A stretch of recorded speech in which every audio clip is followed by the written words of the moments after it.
In many times, we find difficulties in the translation of Bengali sentences into English sentences. Today, we are going to discuss some easy tips in order to translate Bengali sentences into English sentences. আজকে আমরা কিছু সহজ পদ্ধতি আলোচনা করব যাতে আমরা বাংলা বাক্য থেকে ইংরেজি বাক্যতে সহজে রূপান্তর করতে পারি। আমাদের মনে রাখতে হবে ইংরেজি বাক্যর গঠন প্রক্রিয়াটা হলো প্রথমে আসে সাবজেক্ট, তারপরে ভার্ব, তারপরে অবজেক্ট। কিন্তু বাংলা বাক্যে একটু আলাদা ধরনের। বাংলা আর ইংরেজি এক নয়। বাংলাটা আসে প্রথমে সাবজেক্ট, তারপরে আসে রেস্ট অফ দ্য সেন্টেন্স বা অবজেক্ট, এরপরে আসে ভার্ব। তা আমরা যদি প্রথম আমরা যদি চিহ্নিত করতে পারি সাবজেক্ট কোনটা, ভার্ব কোনটা, অবজেক্ট কোনটা, রেস্ট অফ দ্য সেন্টেন্স, আমাদের গঠন প্রক্রিয়াটা, আমাদের বাক্য রূপান্তর প্রক্রিয়াটা সহজ হয়ে যাবে। আমরা এই বিষয়ে আমরা আজকে আলোচনা করব। আর তাছাড়া কিছু থাকে সিচুয়েশনাল ওয়ার্ড, একটা বাক্যের অনেকগুলো শব্দার্থ বা ভোকাবুলারি থাকতে পারে। এটা আমাদের চর্চার মাধ্যমে এটা আমাদের উন্নতি সাধন। চলুন আমরা শুরু করি আজকে। Subject plus verb plus rest of the sentence আমরা আগেই দেখে নিয়েছি। এখন আমরা সেন্টেন্স তিনটা আমরা এখানে আছে বাংলা বাক্য, এটা আমরা রূপান্তরিত করব ইংরেজিতে। প্রথম আমরা দেখি কি লেখা আছে। তাহার মামাতো বোন একজন ভালো গায়িকা। এখানে দেওয়া আছে তাহার মামাতো বোন। তার মামাতো বোন হলো সাবজেক্ট।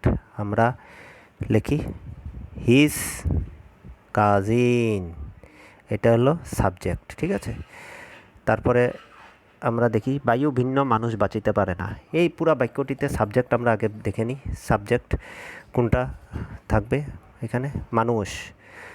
মানুষ হলো সাবজেক্ট, আমরা লিখে নিই ম্যান। হয়েছে। এখন নিচের বাক্যটি আছে আমার হাতে একটি পয়সাও নেই। সাবজেক্ট আই, আমার। আমার হলে আই, এখানে আমি দেই আই। এখন এখানে আমরা সবগুলো তিনোটা বাক্যে আমরা সাবজেক্ট লিখে নিয়েছি। এখন লিখি একজন ভালো গায়িকা। একজন ভালো গায়িকা হলে কি হবে? Is a simple present. Simple present হলে ইজ এ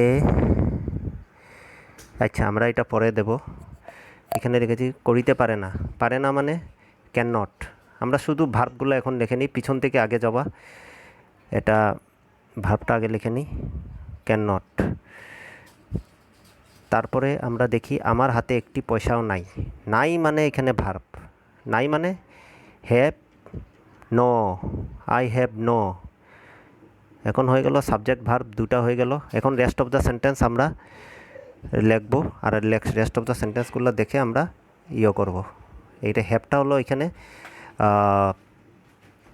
ভার্ব। আমরা এখন রেস্ট অফ দ্য সেন্টেন্স, বাক্যের শেষ অংশ। A good singer.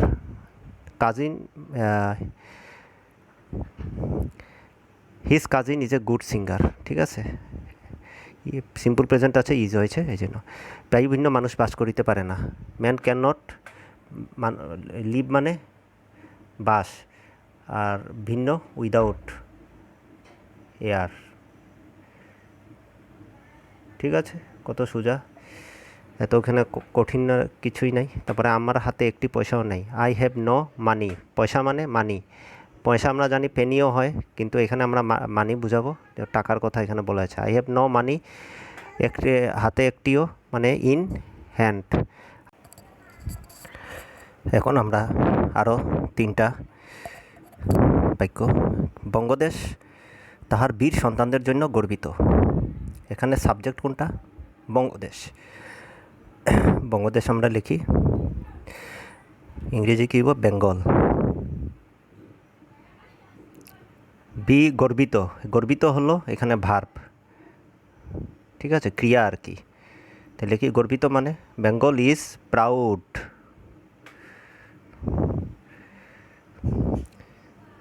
তাহার মানে her. Bengal is proud of her. প্রাউডের সঙ্গে সবসময় অফ বসে, কারণ এটা অ্যাপ্রোপ্রিয়েট প্রিপোজিশন।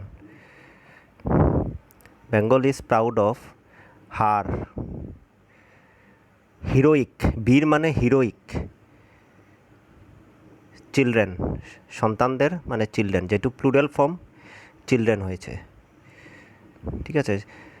চন্দ্রের নিজস্ব কোনো আলো নাই, সাবজেক্ট চন্দ্র। দ্য মুন,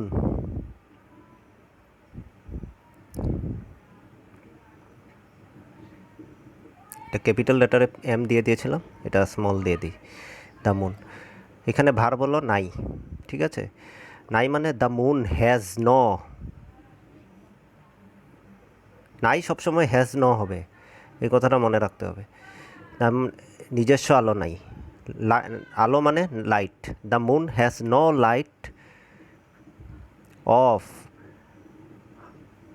নিজস্ব যেহেতু her own, the moon has no light of her own. অতীতে বাংলাদেশ হইতে বর্তমান বাংলাদেশ পৃথক।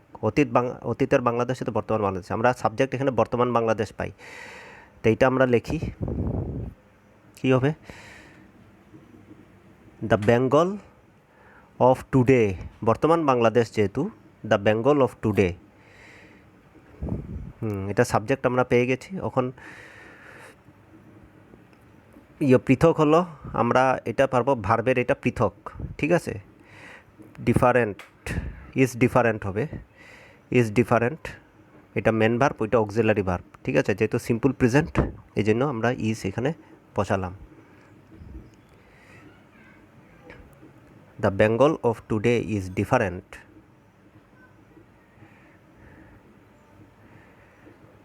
হইতে মানে from,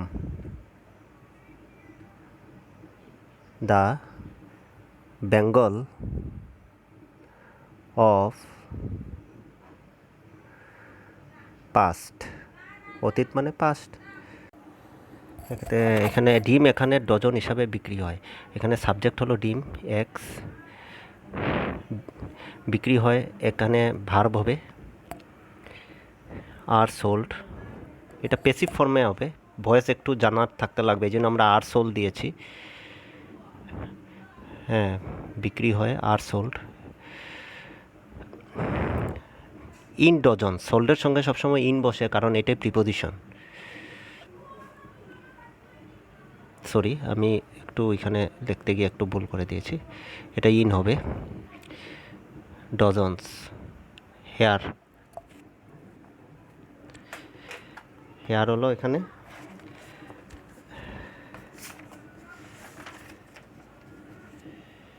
adverb of manner place, এই জন্য লাস্টে বসেছে প্লেস। এখানে আমাকে 2 ডজন পেন্সিল জোগাড় করে দিবেন, এটা হলো ইম্পারেটিভ সেন্টেন্স, এই জন্য প্লিজ দিয়ে হবে। সাপ্লাই মি, এটা মিটা হলে এই যে মি বসেছে, আমাকে মানে me, with, please supply me with, supply me with 2 dozen pencils. এটা একটা লক্ষ্য করা দরকার, প্লিজ সাপ্লাই মি, মি হলো এখানে অ্যাকুজিটিভ সেন্টেন্স।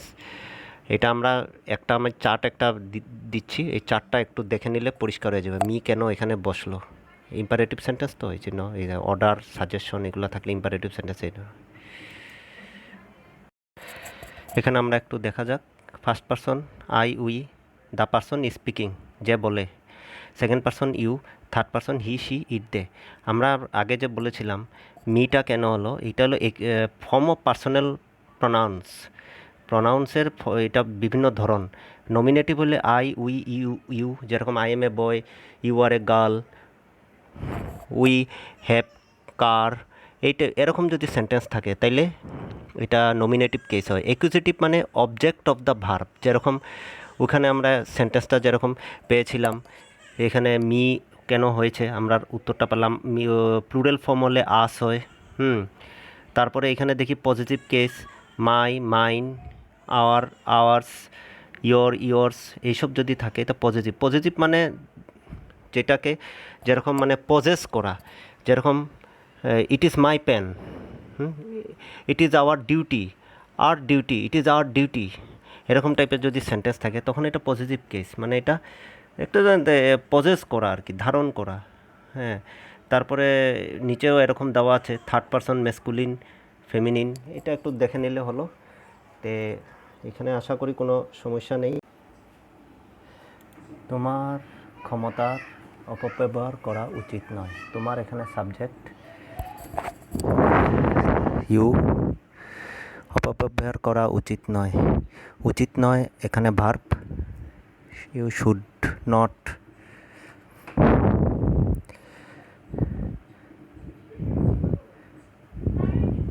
মেক, অপব্যবহার মানে make abuse, make an abuse, sorry make an abuse of your power. অ্যাবিউসের সঙ্গে সবসময় অফ হয়, এই জন্য। তারপরে শয়নকক্ষে একটি আলো জ্বলিতেছে, সাবজেক্ট একটি আলো। এ ল্যাম্প, জ্বলিতেছে হলো verb, present continuous tense. Lamp is burning, এখানে ইজ বার্নিংটা আমরা লিখবো এখন।